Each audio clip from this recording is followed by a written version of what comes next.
Listen Lanarkshire is a community radio station governed by the registered charity Getting Better Together Limited.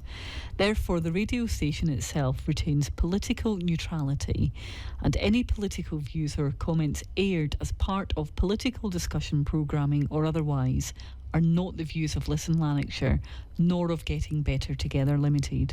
The station has a set of key commitments found on the Ofcom website, and we adhere to all necessary Ofcom rules.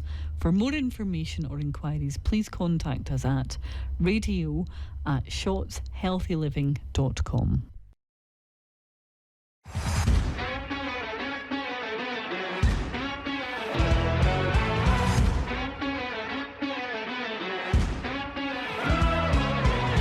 Hello and welcome to What's the Point? Jerry Brennan. I'll be glad to see the sun shining outside and back in the studio for another evening of hilarity and hijinks. It's beautiful out there. Shots is normally beautiful, but tonight it's especially beautiful, Greg. So we are What's the Point, the only political podcast where the questions are sharp, the tea is hot and the script is usually ignored. I'm your host Greg Lennon, and joined tonight as always by my partner in procedural crime, the man who's read more standing orders than most councillors have had dinners, and whose favourite bedtime story is Standing Order 50, ejection of that member. It's the one and only Councillor Jerry Brennan, also known as the Billsy Hill Bowler. How are we? Thank you, Greg. Feeling good, and as always, it's an extraordinary pleasure to be here. Well, Jerry, tonight is a very, very special night because you'll need to buckle up, because we've got a guest tonight who's stirring up headlines and hustings galore. This is Councillor Ross Lambie, the Reform candidate for Hamilton, Stonehouse and Larkhall and Stonehouse, sorry, apologies, I better get that right. Now, before we get cracking on with Ross, Reform says it's time to drain the bog of Holyrood, which may explain why our microphones smell faintly of disinfectant, Jerry. But we'll be putting the big questions to Ross tonight. Can one MSP really clean up the Parliament, or it's just a splash in a bucket from another protest party? Ross, thank you so much for joining us and welcome to the show. Thanks for having me, guys. Pleased to be here. So to kick things off then, I think it's quite nice and easy. We're going to ease you into this, Ross. Good. Just so you're aware, we're going to ease you completely into this entire episode. Tell us a wee bit about yourself, why you're deciding to stand in the Holyrood by-election. Okay, well, I'll give you a bit of backstory on me so you get to know me as a person. So I am a local, born in Lanark. My mum and dad, they come from Larkhall, grew up in the Cllr Hill Council estate. They moved there when it was built in the early 50s. Working class family. Like most families in the early 50s in Scotland, had very, very little money, so definitely a working class family. Left school with no qualifications, but my mum and dad, hats off to them, they both went to evening school at various points in their life, and managed to carve out good careers for themselves in the end, incredibly hard working. And the beneficiary of that was myself, my brother and my sister, because they managed to put us both through, all three of us, through further education. So they kind of lifted the family up to the next level, if you like. So I went on to university after studying Lismahago High School, went to University in Glasgow, studied architecture. Wow. Which is a 7-year course, which is a long course. I didn't really realise that at the time I started it, but 7 years long. But I did it in the minimum 7 years, of course. I had to rush through that. And I graduated, and I went down to London to work for the greatest living Scottish architect, Gordon Benson, down in London. I worked there, did my apprenticeship there. And the second I was chartered, the next day I started up my own architecture practice. The next day. Fantastic. Unfortunately, that was 2008, about 2 months before the crash. But they actually say the best businesses are started in recession, because you kind of start super tight, and that business is still going. So that's about 17, 18 years now. I've been running my own practice. Really enjoyed it. It's been successful. Got some design awards and those kind of things in the industry. So I've had a really good career, and it's still ongoing, and I do love it, and it's prepared me quite well for politics. Aside from that, at the same time, I always balanced my professional life with teaching. So I taught voluntarily, and then had ran some units at Westminster University in London for a good few years. And then I co-ran a unit in Nottingham in the Midlands for a few years, just travelling up to London. And then when I moved back to Scotland, back to my hometown, did a stint in Glasgow University teaching as well. So I only really gave up the teaching because that was really good fun. I only really gave that up to become a councillor because I could, you can't do everything at the same time. So council, you were a councillor, you are a councillor currently sitting at the moment. And again, I'm going to come on to that. When were you first elected in South Lanarkshire? So I'm 3 years into being a councillor. Right. So I'm pretty fresh. You originally joined as a Conservative, so That's one of the key questions I would have at this point, going for the Conservatives to reform, what was the main reason for that? Well, I joined, like I said, I moved back to Scotland about 2018, with the idea being really wanted to have kids. Didn't really fancy having kids in London. It's a pretty brutal place to raise kids, So I wanted to come back to where my grandparents would be because they can do the babysitting, which is, big plus. And I wanted to have live in the countryside again, so we've got a small holding that we're doing up, and we've got some cows. There's some sheep on the land. You can grow some veg. You've got polytunnel and all that kind of stuff. Got a little tractor. So I'm a little pretend farmer, hobby farmer. Like if you speak to a farmer, they laugh in my face, because it's There's ridiculous. no Alan Partridge jokes on here. I know they laugh at me. We've told them all. But I do enjoy it. It gives you an insight into. A lot of my friends are genuine farmers, so they keep me right what to do. But yeah, so that was the time scale. I came back, and having been a long time, geek of politics, admirer of politics, or watcher of politics, I then had the idea that I would give up the teaching, and that allocation I would then start to get involved in politics. And the idea was to get involved in the area I grew up in and see if I can improve the place, because I came back after 12 years away, 10 years away. I mean, I'd been coming back 3-4 times a year. I was here every Christmas, etc. But it's only when you move back home I started to clock nothing had really changed, nothing had improved, and maybe actually in some ways things had gotten a little bit worse. So that kind of got me interested in the local politics. And at that time my choices were Jeremy Corbyn's Labour Party. I had the Conservatives who'd shepherded the country through after the fallout from 2008 onwards. They'd sort of steadied the country a bit. But then, unfortunately, I joined the Conservatives because I'm a bit of a workaholic. I believe in working hard and getting opportunity and not asking for things you don't need. And this government should be as small as possible and do the smaller things it does really well and efficiently. And so I kind of aligned a bit with the Conservatives at that time. But however, how little did I know that they were going to implode, and any time I was out campaigning for them, there was always a fresh scandal in the headlines from down south and the Westminster group. None of the fault of any of the campaigners up here. So was it national politics then that spurred that decision to look at reform as reform was on the rise, especially down in England? Yeah, I was getting to that point. I've only been a councillor for 3 years, but I've had about 5-6 years involvement in politics locally up here. But I was 3 years in. I was getting to that point where I was starting to think maybe I won't stand again. I'll do my 5-year stint of community. It's kind of like a little bit of community service for my community, and then I'll maybe return to architecture teaching again. Because I was starting to feel a bit politically homeless.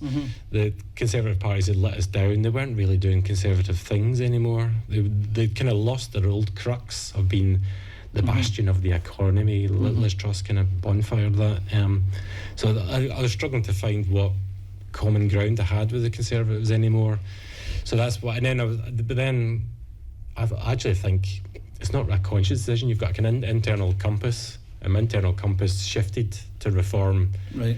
And I started thinking about it. Started researching. Started reading their contract document. Read it cover to cover a few times, and struggled to disagree with. How did your colleagues at that time take to the fact that they had a Conservative councillor elected in a Conservative ticket, and then moving to a counter party that is basically pummelling the Conservatives in the polls at the moment? No, well, we all got in. It's a small group of Conservatives in South Lanarkshire. I mean, being a Conservative in central Scotland, you're not a massive team. You know, it's not you don't become a Conservative in central Scotland because you think you're going to win MP seats or MSP seats. We're thin on the ground around this area, so you were more doing it just because it aligned with your values. And we had a good team, all friends. We're all still good friends. Had a good chat with them recently. That was good. It's like if you have your arguments on the stump and in the ballot box, you don't have it personally. What about your political inspirations? Who do you look up to? Who do you aspire to be? Or is there an old hack from the Tory past that Ghosts of Tory past? indeed? No, I respect prudent people who are well accomplished speakers from across the whole political spectrum. Mm-hmm. You know, if I was to give you a sweep of them, I always liked Ken Clark. If you're looking for old school guys, Ken Clark. I liked Robin Cook back in the day, you know, from a different party. Yeah. You know, I like Charles Kennedy from a different party. You know, so I like these principled people. Europhiles, though, like all of those. It doesn't matter. I'm talking about if they're principled people and they conduct themselves and they've committed themselves to public life. Mm-hmm. We can have differences of opinions and we can discuss it, but I admire characters from across the whole political spectrum. So yeah. Well, again, if you go back and hark to the days of Charles Kennedy, I think he was heralded by all political parties and none exactly for his lovely guy. I've never met him. I've never had the chance to meet him, but seems to be a lovely guy. Coming back then, just coming back to the South Lanarkshire area and especially Hamilton, again, this is a major by-election in that area, and obviously again we need to recognise the sad passing of Christina McKelvey and with deepest condolences to her family and friends. But the point is politics is a fast moving beast, and then all of a sudden we're very quickly into this sort of very short election space. And how do you feel your messaging for reforms currently hitting on the doorsteps, especially you being a local councillor, probably a well-known figure and name within South Lanarkshire? How do you think it's coming across? Well, firstly on Christina, I'd echo those comments. She is well respected and well liked, and she was one of those people that people across all the party spectrum, they did like her, they got on well with her and thought she was diligent, and she'd been at the heart of that party for such a long time. Sad passing. I had no idea she was so ill, and it was a surprise to me when the by-election came along. So the by-election, like I said, was a surprise to me. And they're like, "Oh, Ross, you're a councillor in the area. Would you like to put your name forward?" And there was a couple other people put their names forward. There was a contest in the party, and then I was selected. It all happened really quick. You had to submit your CVs and all that kind of stuff. Right. So there was a proper process. A vetting process. Yeah, that all happened. Yeah. Now I'm the candidate, and we're 4 weeks in since the date was announced. So we're just past the midway point. So what's your key strap lines and messaging to the electorate in Hamilton? Well, if we go back to your original question, how's it landing? So do you want me to give you my experience on the doors? People are saying so. Absolutely. So what we're doing is, the first thing we did straight away was canvassing, because we don't have any leaflets printed straight away, you know, so you don't have anything to hand out. So you're out canvassing and straight away, and it's very interesting for me, the change on the doors. So the first one's the one that's obviously talked about is, if you take Labour voters, you know, in my mind, this area is historically Labour, over decades going back. It's a staunch Labour area because of an industrial area. So we had strong trade unions, and in therefore strong Labour voters. I mean, my dad works in heavy industry, so my mum was in the trade unions. So I know that's the ingrained background around here. But we are staggered, I'll be honest, and I'm not exaggerating, we are staggered at the discontent amongst Labour voters, even ones they've said, "Oh, my mum was a Labour councillor," and what they're saying is, they feel incredibly let down, and there is this impression of there was a lot of hope for the new Labour government coming in, but the crash from that victory to the opinion now is dramatic. We're very critical with the idea of the change mantra that was sold all the way through the general election and what that actually means. Because what that change means is we're going to hit you in the pocket. I'll give you like I like to give you examples of things I've came across. So I went to a knit and natter group because I'm a councillor, so I've got a lot of groups. I went to a knit and natter group. It was pensioners plus a couple of younger group, and there was maybe about a dozen of them, 15 of them there, and they were the change to the heating allowance, came in, and they were absolutely furious. Catastrophic. Furious. Absolutely.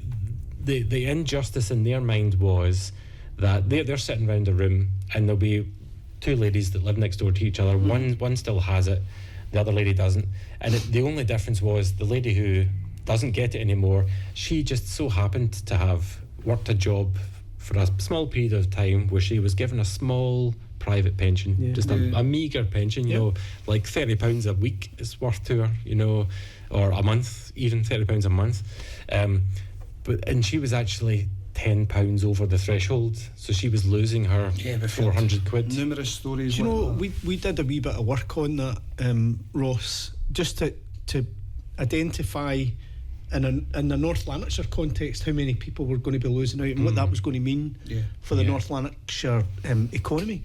That meant that the North Lanarkshire economy took a hit of around £7 million. Yep. Because older people spend their money. When you go to the garden centres, it's full of them. Absolutely. So immediately £7 million taken out of the economy. Small businesses, coffee shops, all of that. They call it the silver dollar. You know, businesses. So a lot of businesses rely on the silver dollar. Absolutely, they do. You know, and the older generation, they're very sociable, so they have regular coffee meets-ups, and they'll buy their paper and they'll buy stuff from the bakers, and they'll do that. They'll probably cut back and things like that. But how's the messaging? I'm going to come back to this point again, because again, if I'm just a normal member of the public, just the electorate, quite a lot of reforms policies down south, and the mantra that's been demonstrated by reform is very England centric. So how is that coming across in Scotland? I wouldn't say it is. I mean, I think that's a misnomer. Only 10 months ago, Reform campaigned in Scotland with that manifest or contract document, we call it. So that's only 10 months old, that contract document. That applies to the whole of the UK, including Scotland. And we've got as you know, we've got Holyrood next year, roughly a year to go, just now. No party yet has released their Holyrood manifesto, because obviously you don't release it too early because everyone copies it. When we were talking this evening, we weren't going to go anywhere near sort of manifesto aspects of things. I mean, like, it'd be unfair, I think. Yeah, so like the best way to go through it, I think. We can touch on themes, but I think the best way to go through it is, so that's the pensioners and the loss of their winter allowance payments. The next thing Labour did, and then again another local example, they came after the farmers. That's how the farmers see it. They feel like they came after them, and it feels like. In what way do you mean? Oh, by the inheritance tax? Yeah. So if you've got any farm, say an average farm that breaks even tends to be 200 to 300 acres. Yeah. So they all fall into this category, pretty much. They do. And I found at the general election, a lot of farmers had leaned towards Labour. Yeah. They had actually leaned that way, partly because they were thinking Labour's going to rewrite the agricultural policies. That's an opportunity for us to have our say, and you know, etc. And a lot of farmers were thinking we might cash in a bit of renewable tech and all that kind of stuff as well. So Labour had scooped up some of their votes, but then bang, you know, within a few months of being in power, they came out with the family farm tax, as we call it. And it is quite striking, and I knew a farmer in my area, in my ward, who had done that exact thing. I'd actually had Labour activists out on his farm. He was a previous Conservative voter, switched to Labour, and he'd just feels like he's been axed in the back, you know. So I'm trying to understand why Labour did it, and from a distance, from the outside, it seems like Labour came in with they're almost like revenge policies. It's almost like they think that pensioners with private pensions are rich. They don't deserve any help. Even though the private pensions were meagre, then they think farmers are like gentrified landowners. Yeah, well, I think Labour's whole tactic in that was to become more Tory than the Tory, and that's where they kind of ended up in the latter stages. Yeah, and then the next thing was. Businesses. We know businesses have been struggling. They've gone through COVID, and they've always been struggling since 2008. The economy has never moved. They've been struggling with online sales, etc. So they had a hope that, because Labour were saying it's growth. So the business community were backing Labour originally at the last election, but then they came out with the National jobs tax, we call it the jobs tax. So it's between, I think it's £866 to £900 per employee. So if you're running a an employee-heavy business, like say you're running a nursery school. Or North Lanarkshire Council. Yeah. So North Lanarkshire Council's has a recurring bill as a result of that decision to increase employers' national insurance of £11 million every year. Yeah. So each year we have to find 11 million And if just to stand still. And our high streets now, they're less shops, if you know what I mean, shops with products, someone sitting with a till. They're more service things, so they're kind of hairdressers, nail bars, Vape shops. Well, there's them, we won't talk about them. But you know, they're generally quite high staffed shops because they're providing a service. So that's impacted them a lot. Well, there's a hit. I mean, if you think you're going to even get a meagre pay rise this year, think again. And then because it's probably going to be a reduction in staff. If you want your pay rise, the trade-off for that's going to be fewer workers in the work, because the business has to tick over. And then the next thing that the general public are noticing is the whole fuel bill promises. You know, they were promised it to go down. It's gone up. And then it's actually forecast to go up another 255 over the Parliament still. And that's guaranteed because of the renewable grants that are going up. They're pre-programmed into the system. So people feel let down on that a little bit. Well, more than a little bit. So I think all across the spectrum, a lot of the people who'd given them that loveless landslide, as Nigel would call it, they are now feeling quite let down. So that's the context. If you're and this is the context of the contract as well. Is this, well, this kind of predates it fractionally, you know, but when we're on the doors, we're getting business owners, pensioners, farmers, people with fuel bills coming back to us and saying they feel like they've been let down, like blatantly let down by Labour. So that's what we're finding. So we've been poring over your campaign. Oh, okay. Albeit it's only been 4 weeks. I know. in the making. We've been trying to learn as much as we can about Ross Lambie. Myself, and just a couple of things. Early on, you said one of the first posts is that people's lives need to start changing now. Right? Yep. And then you went on to say that Reform have the guts to make the tough decisions and call out the nonsense. What did you mean by that? What's the nonsense? Because I think this is more the kind of conversation that people want to hear about Reform. We want plain speaking, no messing about. What's the nonsense? Right, so the nonsense is this country, the UK and Scotland, is skint. We are absolutely broke financially. We've got no more headroom. See, if the UK was a household, we have borrowed money from everybody that'll lend us money. We can't borrow a penny more. There's no, they call it fiscal headroom.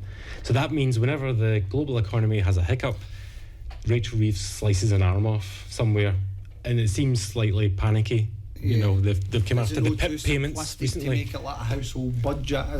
Richard Murphy would argue that you can't use that. So that's the context. That's how serious it is, and what the people on the street can actually see it. They realise the next 10 years ahead is another 10 years and nothing, and the politicians are not understanding that there's been nothing since 2008. I know this. That they've been living in a country with no economic growth. You know, not exciting careers, less opportunity. But does Reform see that growth? Well, exactly. So we need to right the ship. So there's the two big things we need to do. First of all is, like I said, we're skint. We can't afford to go on a virtue signalling net zero. You know, we as a country have done more than our fair share of renewable projects. We're done really well, you know, and Reform has always said renewables is a part of our energy mix. We've always said that, but we also say, as all the experts say, oil and gas will be part of our mix for a long time to come, not just in energy, but it's used for plastics, our industries, our chemical industries. It's an important part of our, energy mix in our economy, and that's not going to change anytime soon.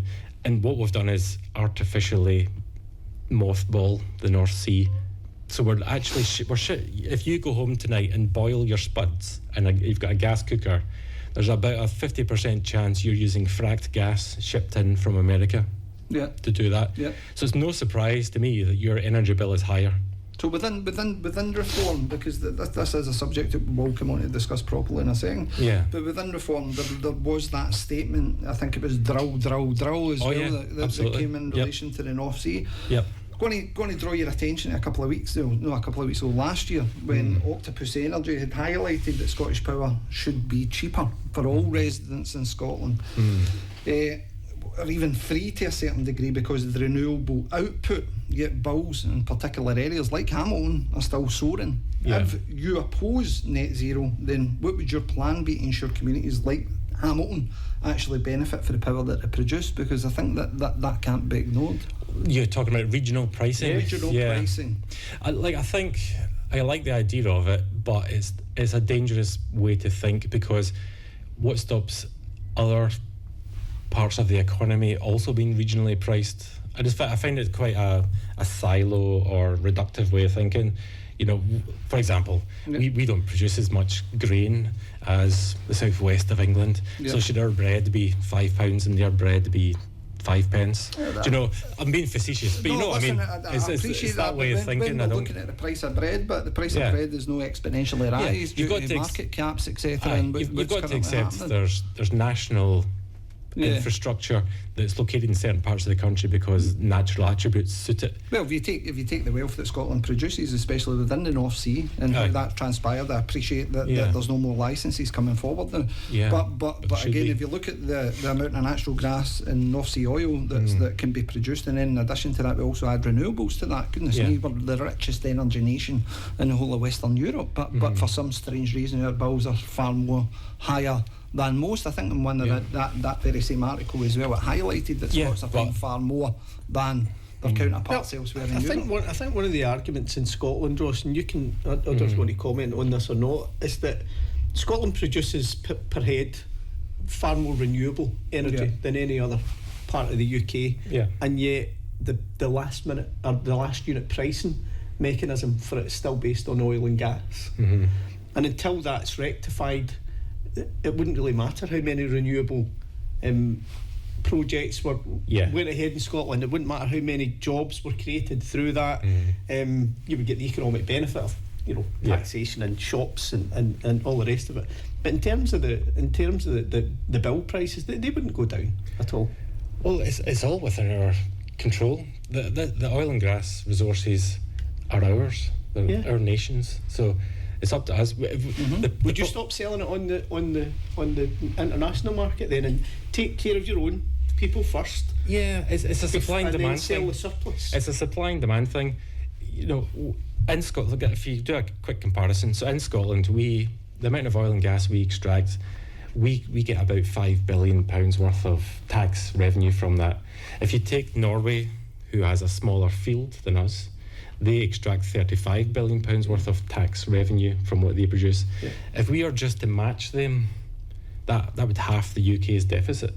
If we were just to match what a small country like Norway is doing, and no one regards Norway as some mad, dirty oil baron country. They're regarded as a very fine Scandinavian, thoughtful country, and they use that finance that they're making to then embark on other schemes like renewables, because they've got the money to do it. We're absolutely skint in this country. They've got the sovereign wealth fund to fall back on, which we do not. And I guess from a Scots perspective, that's always going to be a sore point. What you guys are keen to find out is why the ground is moving in Scotland amongst the people on the doors, and because it's obvious to the people on the doors that shipping oil and gas in from America and beyond is more expensive than using the stuff on our doorstep, and they understand that our economy needs that, and that's why there's not as many factories around here, because their energy bills are 6 times higher.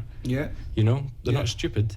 So the people of Scotland understand that, so that then they're watching on TV, I call them the robot politicians, you know, blabbing on, and they then don't trust what they're hearing anymore. They think, this guy thinks I'm stupid. Obviously shipping gas to boil my spuds from America is making my life more expensive. Do you think that the regional pricing already exists when you look at the access to the grid? So for example, your per unit charge is cheaper in areas in London, for example, or areas of Manchester or areas of Birmingham than it is up here, and we pay a huge amount more than that simply because of the geographical location, irrespective of what we make, irrespective of what we contribute. We're disadvantaged because we live further north and there's fewer consumers.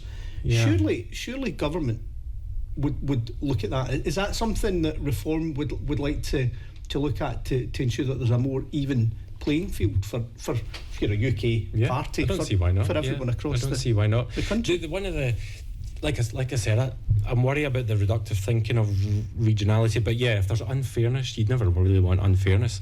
But one thing I'll always bear in mind is Scotland is resource rich and it is producing a lot of wealth with its power generation. But Scotland still runs in deficit, even when you include that. Scotland is still a deficit country. We still spend more than we generate in terms of revenues.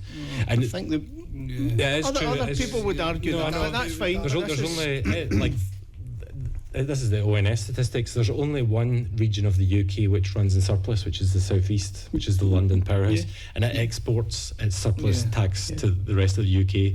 And the ONS will back that up. So you're kind of touching on it there, that especially considering the fact that we're recognising that how sort of power rich Scotland is. If it's a case of the Barnett consequentials, then do you think that should either be done away with then in the process of making sure that Scotland, or do you think it should get more money in relation to how much money I think Scotland gets a pretty good deal out of the Barnett formula already. So they get about, like, in raw cash they get about $7,000 per person. Once you factor in all the various, like you say, we're spread out, we've got bridges and ferries to run, it shrinks down, we get about $2,500 surplus extra per person.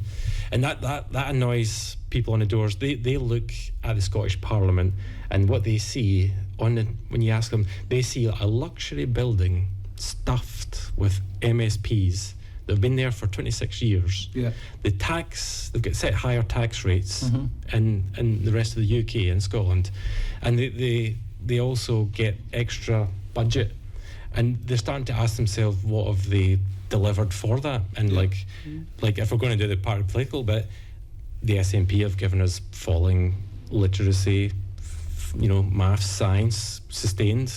Education as a whole? Education as a whole, right? Yep. They've also struggled to make any improvements to the NHS. I mean, when it comes to the NHS, there's statistics fly around. The ultimate one in my mind is life expectancy. Scotland still has the worst life expectancy in the UK. And it's actually for the first time started going down the way. Even when you take out the COVID blip, more life expectancy is going down, which is first time in generations that's happened.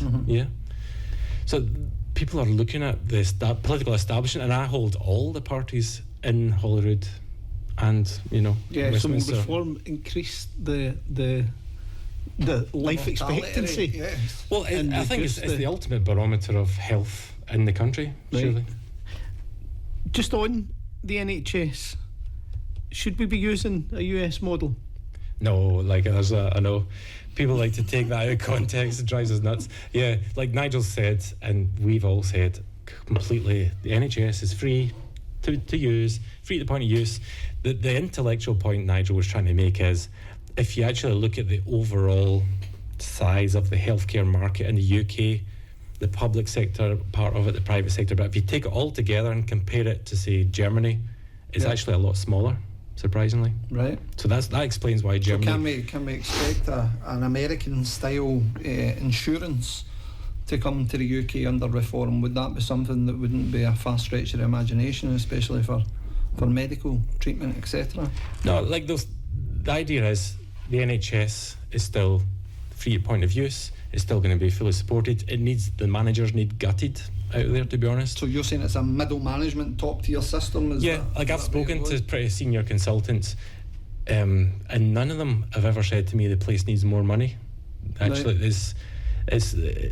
I've got sympathy with it because the NHS is one of the largest employers in the world. If you take out militaries, it's up. I think it's only American alcohol and tobacco or something is the one with the one that does the telephone lines in America. I think that's the only one with more staff. And then it's the NHS in UK. So it's a Goliath thing Yeah. And you'd think with AI we could actually revolutionise the way we work it, and have a better GP system. That it's not beyond the wit of man.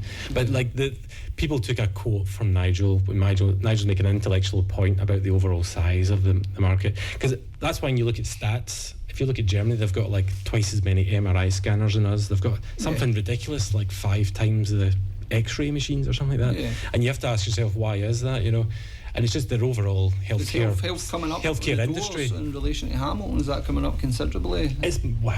As you know, it's mainly GP appointments. Yeah. We won't go into, because I've got a story about trying to get any appointments. But again, this is something that fascinates me, especially when politicians are on the campaign trail, and we've seen it ourselves over the years as well. We've been various campaigns, and people look at the NHS, and then the GP surgeries are all suddenly attracted and branded the same as NHS appointments, etc. When a GP is strictly a private business, that's how it operates. It gets its money through how many patients it gets in an area. So really, in effect, should we be looking at GP appointment times, etc., to come in and actually look at that as a business that's operating in the area, and perhaps it's underperforming due to the fact that it's focusing on other aspects rather than the patients? Yeah, agree. Yeah. So it doesn't function. See if it was that easy. Why could the Tories not fix it when you were part of the Tory? Why in Scotland? Yeah, across the UK. Because it all seems quite simplistic. Yeah, it's obviously devolved to the SNP up here. Well, the UK still fund everything. If you use West Streeton's example, all funding comes through that. As well, but the health boards are within the authorities. So at a council level, we still have the opportunity to shape and direction. In fairness, a large number of the Reform Party are previous Conservative individuals, yourself included. Not all, but so these individuals have been through the Conservative Party. Many of them have been in power. Many of them have been in high level governmental positions. Why would it be any different if it's largely the same group of individuals who are in? It's not. I mean, which one of our MPs is a Conservative MP that's jumped ship? None. Within the current cohort? Yeah, none. From a standing start, I mean, there's no debate that from a standing start, Ross, the Reform Party would be diminished if there weren't as many Conservative. I think I don't think it's a party political thing. I think it's a business and pragmatism. People who are pro-business and people who can see the state of the economy in this country and how it's actually like. I'm big on the economy because the economy generates the tax which pays for all of our public services. So it's the kind of, if you don't have that right, you're getting nothing. So it attracts people who think like that, like myself, and quite historically that's some people who Conservative was supposed to have been the party for business, but no longer. They've kind of they've lost that. They're now drifting into irrelevance, but due to their own fault. Keep that thought process. I'm going to come on to a question. Some of the comments that have been made about reform is that even the name suggests a point in time. So once that reform's made, what is the purpose then of reform? Does it simply revert back to a version of conservatism, fall away, and then the old party kicks back in? And I know. See, like this is like, I'll give you like, people are going nuts because they think the people on the street. They now believe they've got more common sense than all the current old parties combined. Believe it or not, they do. And when they've got evidence for that, because like I said, they're not stupid. They know that importing your gas and stuff from America is more expensive, so that's why their bill's going up. They're not stupid. They know, they knew what a woman was 2 years ago, whereas in all those parties, they didn't have the guts to say it, and they let it go through courts and spend millions of pounds, and now that's actually resulted in the people that it was supposed to help being in a worse place, actually, because it's gone through all that, So they knew that, and they look at all these politicians arguing about stuff, thinking they're mad, So they've got more common sense than all the political class existing old school guys combined.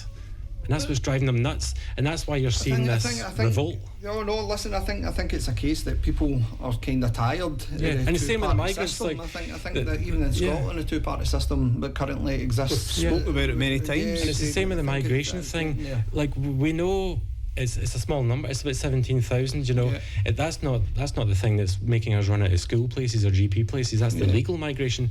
But they're being told black is white and white is black with the illegal migration. Yeah. They know someone who's spending £5,000 to be smuggled in illegally, rather than £50 on a Ryanair flight. They know they're up to no good. It's an issue in Scotland as it is in England, especially. No, it's not, but they're seeing it on the news every day. But that's what I'm saying. It's driving them nuts that they don't have the common sense. The usage of social media in a wee minute. But again, reform cuts net migration. All of these things that we've been discussing there, NHS care, construction gaps in Scotland. You're an architect, you'll know exactly what the key issues are in that. Who takes their place? Oh, well, there's always been net migration into the UK. Before 2010, it was generally always maybe 100,000, 150,000, 102,000. It kind of darted about that, and it done that for years consistently. But now it's jumped up to 700,000, 900,000. We had. It's dropped like a stone recently. I was listening to the radio yesterday morning. I think it was James O'Brien was making the comparison about where we were even 18 months ago to where we are now. I can't remember the exact figure, but there's been a huge drop off in that. And the point that he was making was, because of the noise that has been made by individuals like Nigel and others, we'll just say reform, you could drop it to 5 and it wouldn't make any difference whatsoever, because the seed has been sown. So people automatically believe that we're being overrun. So, well, the Reform Party position is, and it's my position as well, my wife is an economic migrant. She comes from Malaysia. She's Chinese Malaysian. She came to here to go to her universities. She worked for the BBC in London. I met her down there. She's loves this country, loved living in England, loved living in Scotland. She's got a little Scottish funny accent now. Loves this place. And that's what you want. Like, the Reform position is, we're not anti-immigration, we're actually pro high quality immigration. We want people to come here because they love this country, they want to be part of its society, and we want people that the economy needs. So we want to run schemes where we bring in people to work on the farms. We want during the harvest season, we want to have people who come into the healthcare. That's why I'm bamboozled that Labour came out and said they want to try and cut health. Well, again, the gift that keeps giving, Labour Party. But what I would say is, again, if we take Scotland as a comparator here in relation to England, migration's a critical part of our future, because obviously we've got a decreasing population that's not going to be filled. So again, coming back to GPs appointments and hospitals and etc. Currently, it seems there is no. But does your messaging change for reform then? Because ultimately in Scotland, as I say, again, we definitely need that as part of our economic future. We need migration. The whole of UK, like I said. So that 150,000, that had been working for years, for decades. And why has that changed? Why do we all of a sudden need 700,000, 900,000? Well, additional migrants coming into the country. It put too much pressure on the system. It's purely a lack of people in power that know how to manage governments and how to run departments. What's wrong with us having a Australian style system or a Canada style system? What's wrong with them? Points based, we're no Australia and we're no Canada. I think that they've got the same demographics as us. They're aging populations. In historical context, Scotland's always been a bit different in relation to our neighbours south of the border. And again, this is the bit where I can't really square with reform, is the fact that we're going to have a heavy reliance as the population decreases in this country, and we're going to need those skills gaps filled. But you're looking for the solution to a problem that shouldn't exist. You should be asking yourself, why are people not having as many kids anymore? Is that because they're living? Is that because the people who are having kids now, they've embarked their life? They went out and embarked on their adult life, their young adult life in 2008, say, in a country which has not progressed. We've been in a holding pattern in this country since 2008. There's been nothing exciting happening in the economy. There's been no new industries open up. bring in lots of employment opportunities. We're not cutting edge on things in this country. You know, it's people are like they say, the next generation is expected to be poorer than the last generation. It does not encourage you to have 3 kids. I've just got the one, you know. People kind maybe think they can't afford it, so there's a bit we're kind of looking at the wrong end of the stick sometimes on these things. Do you not think that there's external forces out there that make it seem and sound more difficult than it would be to raise children? Like, I'm a wee bit older than you, maybe 10 years older than you, right? But grew up in the 70s and the 80s, where, you know, people, if they wanted to go to college, never mind university, there would be grants available and things like that. But if you're looking to introduce charges for people to attain these types of things, there's almost a disincentive. It's always like, you know, we can't afford that. So if you were mind, I've got 4 kids, probably would like to have had more than 4, but there's always that cost element over the top of you. Are you going to be able to send 4 kids to the nuclear family to university exist anymore? So again, in the fact that, even going back to my own experience, my dad worked and my mum was a housewife, and when are we going to see a position like that again in this country? And actually, it all comes back to the economy, like I say. So if you've not got a job that you can raise a family on, you know, if you can't raise a family on ad hoc work hours, and so how would reform then take that? It's the economy. So we are mad about the economy. You didn't say stupid. You've got to say it's about the economy. Stupid. It's an American guy, wasn't it? Yeah, like, so that's why we try and cut through by saying drill Scotland, drill. You know, because you forget how integral that is to everything. You when I say drill Scotland, drill, you think, oh, just oil and gas, that affects energy bills and maybe fuel bills. It doesn't. It affects everything. So gas, that makes the most used fertilizer in farming.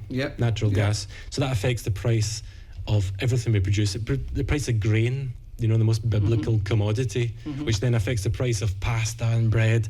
You feed it to animals, so then it affects the price of all meat in the country. So, and then if I was looking the other day, 100% of electrical items involve plastic. So we get plastic from the North Sea. Everything on this table has plastic on it. Shut down Grange, mate. Shut down Grange. I know. Shut down your refinery. So it's no surprise that we're being de-industrialised. So then that means that makes everything more expensive, and including, so like, I'll give you a silly example. I had to buy a packet of screws to fix a fence. The packet of screws was £32. Have you been down to the department store and tried to buy a plank of wood for less than 20 quid? Now, you need to join the dots in your head that that's not just some random price rises. Came forward that these price increases are stemming for the fact of Brexit, etc. in the global markets and the recessions. Because our domestic industries are on their last gasp. We've got in our constituency, the Hamilton by-election. There's the last brick factory in Scotland there that makes bricks. The last one in Scotland, because it obviously takes energy to cure the bricks. We've got the last large metal plate press just outside the constituency in Motherwell. So how does reform then? So they're all energy dependent. Hypothetically, you win this election, your colleagues are in number come 2026. And you return a significant part of the Scottish Government. What's the first thing you do in relation to taxation? What's the first thing? Is it a 20% tax position, or is it? What would it be? What would it look like? Well, scrap net zero stuff. Right. Because the net zero stuff, it doesn't mean we're anti-environmental. We are very, very pro a green and pleasant land. That's kind of our way of thinking. You know, we're very pro environment, but you shouldn't conflate that with net zero. Net zero is taking a slightly abstract, strange position where you want to rinse out every carbon item in the economy when we actually still need it. And you could go on a flight of fancy like that if you were Dubai and you had billions and trillions of dollars. So that flight of fancy needs to stop. That saves £30 billion, and that number has been largely agreed now by all parties. So that if you stop that at £30 million, if we were just to match Norway on their oil production, not exceed them, don't go crazy. We've got a bigger oil field than them, but if we're just to match them, that's another 30 billion. That's the UK's deficit gone. All you need to do is then start tackling the waste in the public sector. We've got over 130 quangos in Scotland alone. My view is close them all, and then they can pitch to reopen. Pitch to us your value to the Scottish people. Take one of them, SEPA, an absolutely useless organisation. I've emailed SEPA about stuff being tipped into a river as a councillor. Never got back to me. Right. Useless. So is it the argument the case that it should be funded appropriately then in relation to that? What, they can't reply to an email to an elected member? Surely we need an environmental protection agency, but exactly. So they end up in need to pitch to us. positions. So, like I say, there's 130 of these. They need to justify their existence, you know. And if you look, even in the last, say, 10 years, the public sector has expanded about 20% in terms of manpower. Why is that? We're getting less out of them. So in an ideal utopian world, then reform take this position where you can actually affect and mitigate change. Yeah, if we had. So you are in that position, and you're going to bring these cuts forward, and we're not talking just by the conversation there. They're actually quite scathing cuts that are going to go right across. But only because we have to, because we're skint. Do you do you want another 10 years the mantra of nothing? It doesn't. I You don't think I can't buy that idea of skint, especially when wealthy people have become very wealthy. No, the government is skint. That's what I'm saying. The government is skint. So if you want to get taxes down in this country with the highest tax rates for 75 years, they say. The Scottish Government is mitigating a number of taxes that came through Westminster. Bedroom tax is still part of that. Other taxes are still part of that. Benefits at the moment are obviously coming part of that. All the taxes combined. Winter fuel payments. Like if you combine all the taxes together, we all know we're at like about a 75-year high, pretty much since post-war records, the modern world. That needs to come down. It's ridiculous. And then we need to finance that, obviously. Is it all taxation that's paying for these services? That's the question. Is that where you think the majority of the taxation is going, towards that service? Well, there's a lot of wastage. There's a huge amount of wastage. Like that's everybody. You know, people are now you used to joke about things. You know, you'd be driving past the roadworks. Oh, there's 12 guys, 2 guys with a spade, the other 10 are watching. People would joke about it, and they've joked about that for years. But now they're not laughing anymore. You know, it's changed. People are not taking that anymore. Ross, do you think the changes that came in the late 70s, early 80s under Thatcher, which were revolutionary? It's before my time. At that time. So at that time they were revolutionary, and it was about, I'm going to say, social engineering. It was neoliberalism as well, but liberalism and social engineering, in as much as it changed. People that generally didn't own their own homes at that point in time in Scotland. Most people lived in social housing. So we changed from having a democracy of renters, where if you were striking, your rent would be paid, housing benefit would pay that, to a democracy of homeowners, whereas the bank wouldn't pay your mortgage, and we changed, and that was really radical. Would you say that that's the kind of change that is required to get us from where we are to where you would want us to be, or where reform would want us to be, where we're looking at standing on your own 2 feet and being that entrepreneurial get up, Norman Tebbit, get on your bike and go and find work? Well, one of the reform's key policies is to raise the income tax threshold to £20,000, and that does 2 things. That makes work pay, you know, because currently some people, you know, they weigh up the cost to go into a low-paid job versus sitting at home and claiming, you know, money. That makes it pay. It also brings pensioners out of poverty. And that's why we need to scrap the net zero and drill, because we need the cash to pay for those. But on the other thing about house building in general, obviously I'm an architect, so I know things about this. The average new house in Scotland is £30,000 more expensive because of net zero stipulations. Air source heat pumps, air tightness, you've got heat recovery systems in here. You add up all of that, £30,000, and then on top of that, just going back to what we talked about earlier. That's colder up here though, isn't it? Yeah, it's colder up here. And going back to what we said earlier, you know, the material costs in this country are ridiculous, because we're flying in nails and screws from Vietnam rather than make them here, because they've got cheaper electricity and it's cheaper to fly it in a plane. So it's madness.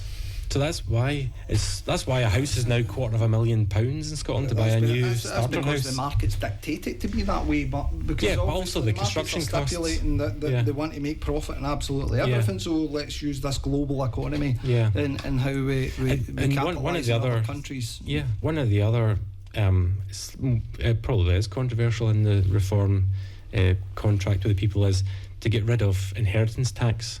Not because we want to save the super wealthy money. They've always got ways of figuring out how to optimise. No, they already optimise their money into trust funds and do whatever. But the inheritance tax affects every family What's in the threshold Scotland. for inheritance tax again? 235. Was it increased? I think it was increased, was it not? Can't We'll remember Google the that. exact We'll figure. Google it. Can't remember Yeah, the so exact- you've got this situation where the average person with we're just talking about new build houses being £250,000. So you've got people who are living in bungalows in this area, and their house is worth maybe 350 or something like that because it's just crept up over the years. So you've got it's double taxing somebody. You know what I mean? They've paid tax to buy that house, paid tax and everything they've ever maintained on it, and then when they sadly pass away and they give it to their kids, they get taxed again on a portion of it. It just doesn't feel right. And it's not we're talking a lot about the bank of mum and dad. You know, I don't know if you saw that statistic. It was something like, I don't want to get quoted wrong, but it was like 70, 80 or 90% of new first-time buyers are actually being supported by bank of mum and dad. And I was shocked at that. I was like, that can't go on forever, you know. And the inheritance tax thing was kind of just try and key into that. Yeah. Couple of questions, and I know we don't have that. We don't have much time longer left, to go. Just in terms of the Constitution, you're going to be standing for a Holyrood seat, right? And if you're successful, you'll become an MSP. Yep. When I was appreciate you don't have the manifesto at the moment. You've got the contract, which even at a glance to me was very English. I don't think it mentioned Scotland in it once. It's mentioned the UK. We need to get out that divisive thinking. Wales, Northern Ireland are mentioned in it. And one of the sections itself, it says that under culture, that the English national identity should be officially promoted and celebrated. Yep. And I don't think that's going to land terribly well in Scotland when you're looking. Our Holyrood manifesto is not out. Neither has any of the other parties yet. But in terms of reform, UK. Do you see a place for devolved government, or would you like to see devolution pushed aside? No. The Scottish Parliament is a great opportunity for Scotland. It's just my view is that it's been hijacked, you know, and it's been used as a weapon by the Scottish Nationalist Party. In my view, I think it's been hijacked by them. Who do you think votes for? Well, I know that's it. So it's up to us to win the argument. Right. So, like, our view is, and it's sometimes feels like it's set up against it, just the way the Scottish elections always come at the midpoint of a UK election. So you're always at the lowest, you know, polling point of a UK national government. So it always feels that, and it like for me, I remember when the Scottish Parliament opened. And I remember it was exciting. There was a buzz about Scotland, and I mean, it was a while ago now, but I can remember the bagpipes coming in, you know. And I'm very Scottish patriotic. My young girl does Highland dancing and all that kind of stuff. We love it. And I remember the buzz, but it feels like, well, first of all, it's broken because it's not working because they've got more money than the rest of the UK. They've got highest taxes than the rest of the UK, and they're failing on many metrics across the spectrum. They're failing. So their argument would be they aren't. There's certain areas that need improvement, but the argument would come education is the economy in Scotland's a basket case. The education system at all the key subjects, systemic decline. That's the PISA quote. Life expectancy, like I say, the ultimate health barometer. So you know, if you're not succeeding on that, that's horrendous. You know, so people are quite rightly annoyed with the Scottish Parliament, and that's why I think you'll see people coming out for a Scottish election voting for reform because they want an alternative in Which there. is an interesting point in the concept then, because my biggest criticism of Scottish Labour is Scottish Labour isn't really Scottish Labour, it's part of the Westminster party machinery, and ultimately it can just be classified as an annex of Scotland. Will we see the same with reform? Because ultimately the policy drivers that are going to be in place in England are not really going to match up here. No, what reform and all the Scottish reform guys and the Reform UK team, we love Scotland. We want it to be the economic and social powerhouse it once was. We were world leaders. Back in the day, Empire. The Scottish Enlightenment. Remember the Scottish Enlightenment? I remember it. You know, I wasn't around there. that. You need to tell him to put it in the contract then. It's coming. Like you'll see, Nigel will be coming to Scotland.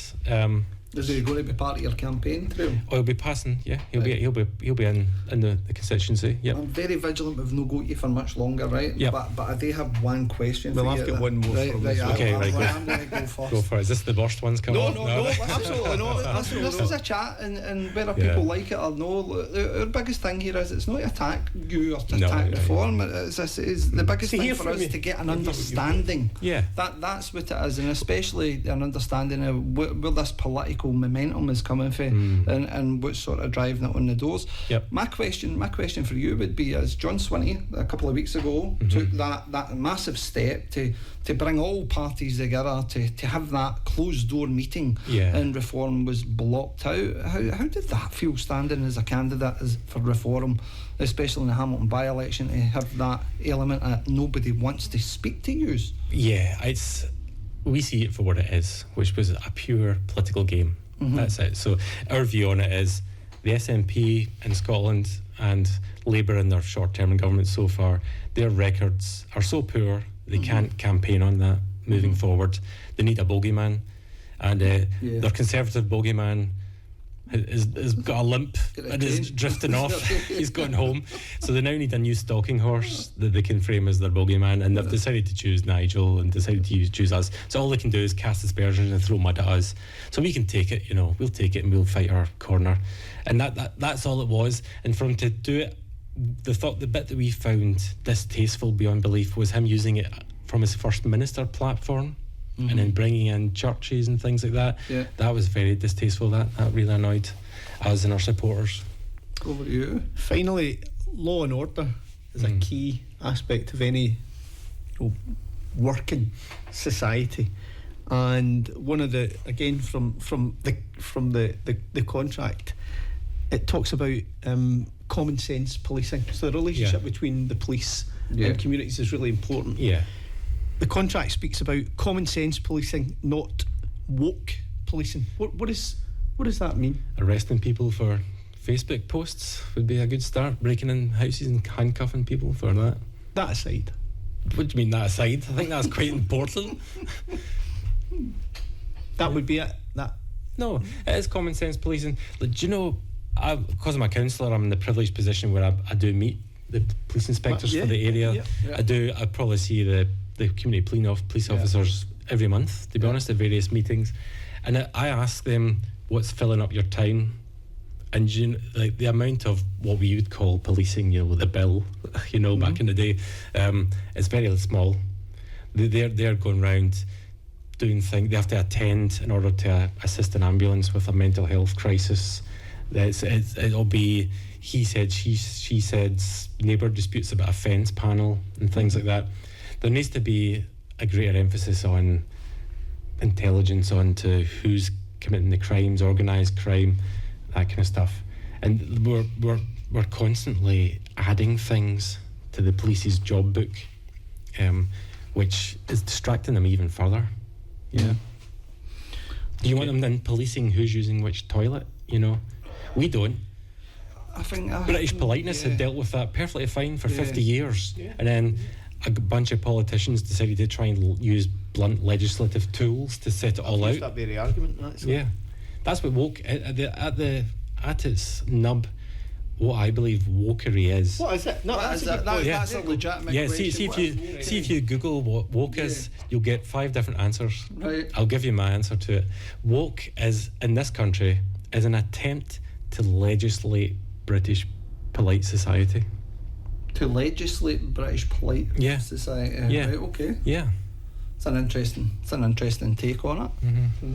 So you wouldn't see it as being awake to social injustice? No, I think that, I mean, if a group comes to politicians and says, look, we think how this actually all started was a small group that came forward and said, look, the way we fill in a certain type of form, we feel it's a bit degrading, can you look at that, please? And then sadly it was taken away and became a political football, a bit like gay marriage did in the end. If you can think back to that, I remember that became a political football, and it becomes an argument about language. And the gay marriage one, it was an argument about, is marriage a religious word, and it brought in all, so like it got hijacked. And it's the same with the recent arguments. It then became, I had to get scientists in to tell us things and all that stuff. And it had been that, and it's at the end of it, there's been a disservice done to the actual small group at the beginning. They're now, they forced it all the way to the Supreme Court, and now actually organisations now have to enforce a decision that was forced to come to. So they've actually made it a worse off situation. Listen, I'll probably speak to you all night, Ross. I can stay a bit longer. And I think that's fascinating, especially the fact that we have a new sort of political party on the horizon that is actually shifting and making waves. Yeah. Especially, you're going. You need to go. I was just going to say, just for people that may have missed out last week, we looked at the figures just based on the performance down in the English elections, where they polled around 31% of the vote. If that was put into Westminster terms, you're talking about 300 odd seats in a Westminster election. That's the largest party by some considerable way. And some of them showed them North East of Scotland being reformed, South of Scotland. Yeah. So a question then would be: is the Reform Party in Scotland in particular looking at potentially significant defections coming from the Conservatives and Labour? There must be other guys like you who were. Yeah, I mean, no, we're not looking for defections. If they come to us, they might be considered. Yeah. There's a process to go through to be considered for that kind of thing. South Lanarkshire is considerable, but amount of Conservatives that are potentially ready. The way for us, we don't see it as a surprise. We think for a long time now there's been potentially a majority of people in Scotland who've been politically homeless. They don't necessarily associate themselves with the independence rhetoric at an emotional level, but they've kind of sometimes voted for the SNP because they think, oh well, they're local, they'll look after us better, that kind of idea. And then but there's some people that have maybe voted Labour, but they're not quite trade unionists at heart. They believe in more they're just hard workers, but they've kind of voted Labour. And then there's some people that voted Conservative, but they kind of associate Conservatives with being toffs, English toffs or whatever. So then reforms came in, and we're none of those things. But we're talking common sense, like we've talked about tonight, and people are attracted to it. And it's no surprise to me that there's a bunch of people who are politically homeless in Scotland which are now got something to gravitate around. Well, Ross Lambie, thank you very much for coming this evening. And, thanks for having me. Pleasure. And I hope you enjoyed the debate on what's the point. Thank you very much. Thank you. We'll cut to a couple of songs just now. We'll be back. And for those who are actually hopeful that somebody can work this mixing desk, let me tell you right now, we'll be joined by the glamorous Louise in 5 minutes. So we can.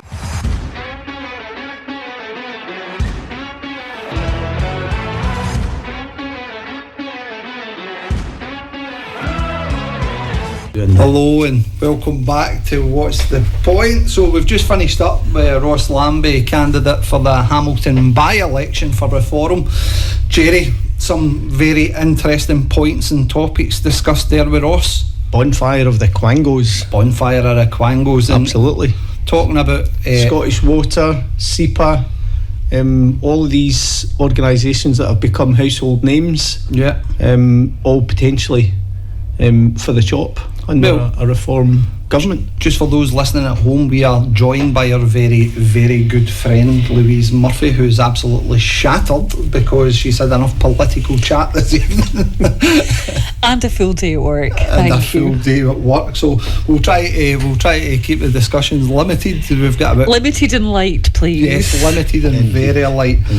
So Jerry, what was your main point and takeaway for Ross Lambie in relation to reform?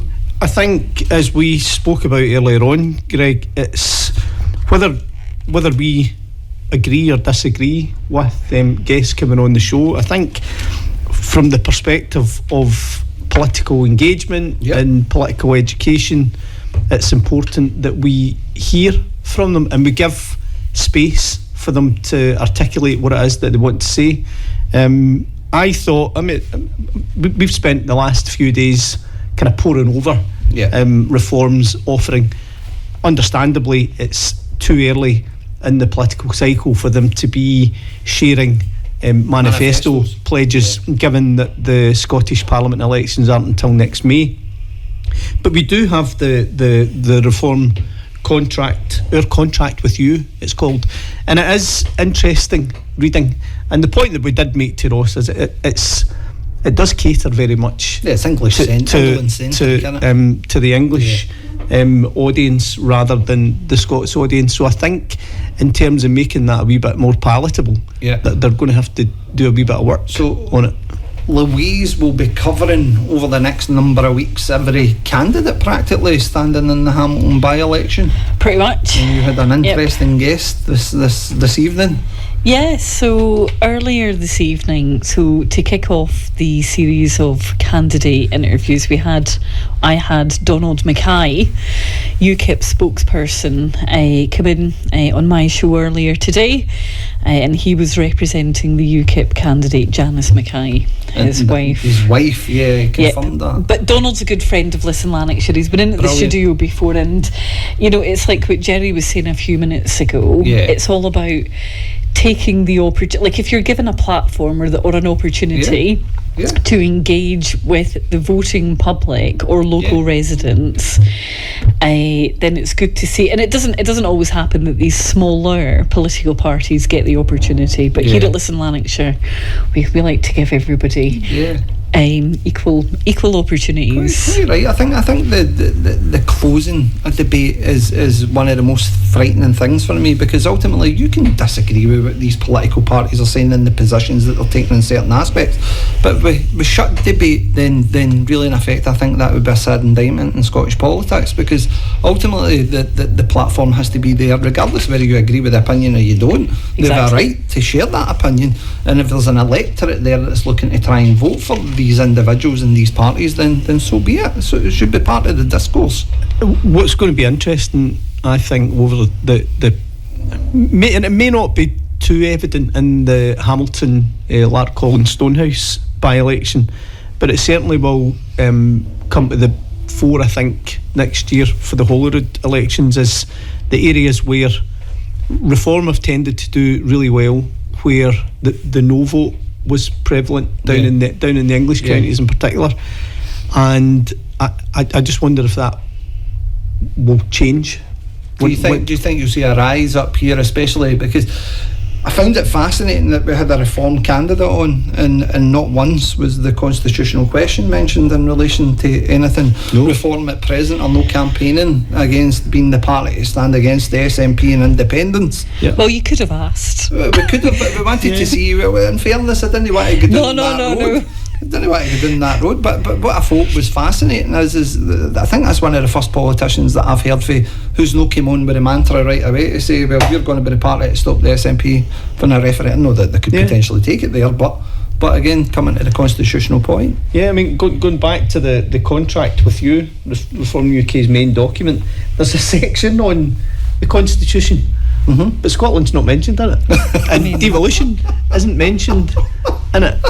And I found that a wee bit peculiar, but I would assume as they refine their offering to the public, they will be a wee bit. Yeah, the party machinery needs to kick in. Absolutely. Here's a question. Do you think, looking at that, and to be fair, I've not read it, downloaded it, referenced the reform contract with you, so I'm not speaking from a position of knowledge, but do you think that even following the English election results, that even Reform were surprised with how well they've done?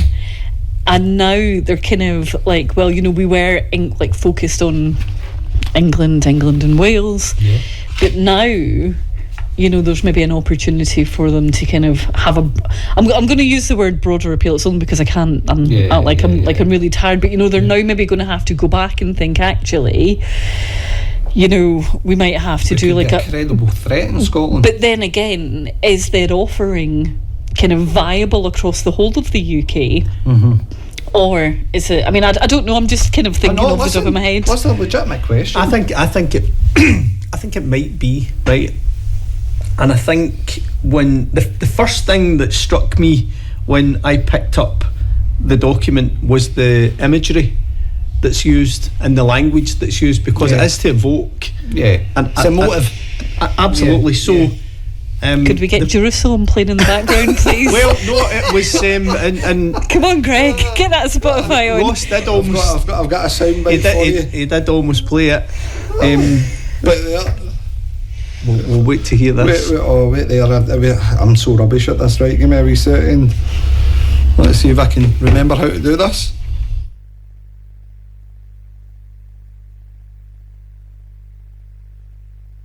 South Lanarkshire is a community. Smith. Oh, if I'd said a country of strangers, I mean, my God, I'd need armed support to walk down the street. So armed strangers, like the country of strangers, which was Keir Starmer's speech yesterday. Yep. And if Nigel Farage had said that, then they would need armed guard to walk down the street and be branded a racist as soon as he stipulated that. If you just come back to that imagery aspect to this contract, it's imagine smart immigration, not mass immigration. Imagine no more small boats in the Channel. Imagine no more waiting lists. Imagine good wages for a hard day's work. Imagine affordable, stable energy bills. Now, at least 3 of those 5 are absolutely laudable and understandable by 95% of the electorate. And some individuals will be interested in the immigration story and the migration story because we watch UK TV. Yeah. So, in that sense, the imagery is there of the problem. And the other aspects, I think, are laudable within themselves. Although, I still think reform are largely a rebadging of a conservative ideal. Yeah. And it all goes back to that. And we've had historical conservative ideals before, and they probably haven't worked as well as they might have thought it would. Comes back to that point. Is it a protest party, which it is at the moment, and what's the legs on that after the election cycle? Or has it just seen the gap? Well, has it just seen the gap? That's the credible question in this for me, because ultimately, as I said again, Labour has dropped the pooch, in my opinion, by pledging change all the way throughout their election campaign, and then to get to a stage where they deliver nothing but misery in the eyes and opinions of many. Yep. And then now all of a sudden you've got a party coming along and saying, do you know what, we could be that credible change that you're looking for. We won't have long to wait. Yeah. We've got, how many weeks is it now until the 5th of June? The election so 4 weeks, if you think about it. So you've got to get many individuals you've got to get on your show. Hold on, but I've got the schedule in front of me. Just 2 left to confirm, and 2 declines, but everybody else is booked in. Brilliant. So how many candidates are we talking?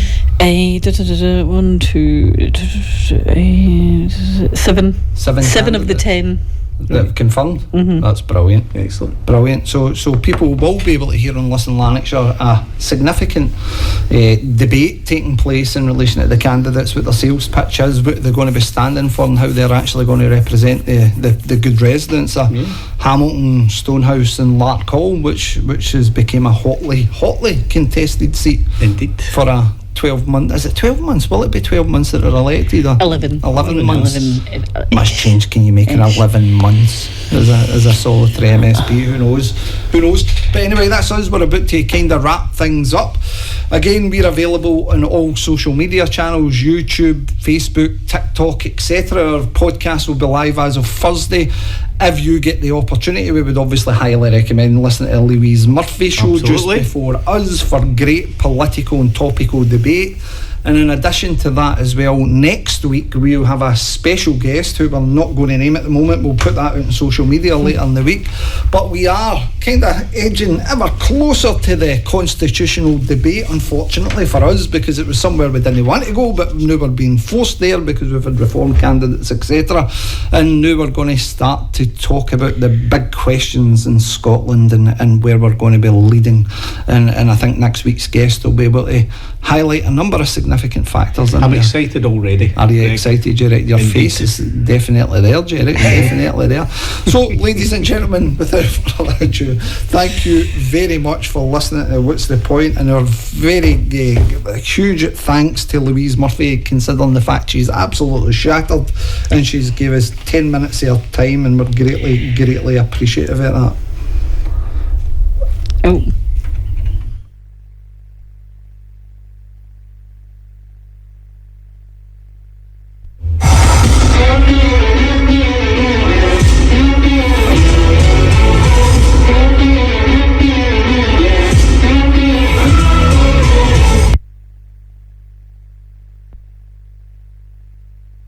Music from the 40s to the present day. This is Listen Lanarkshire. Are you listening?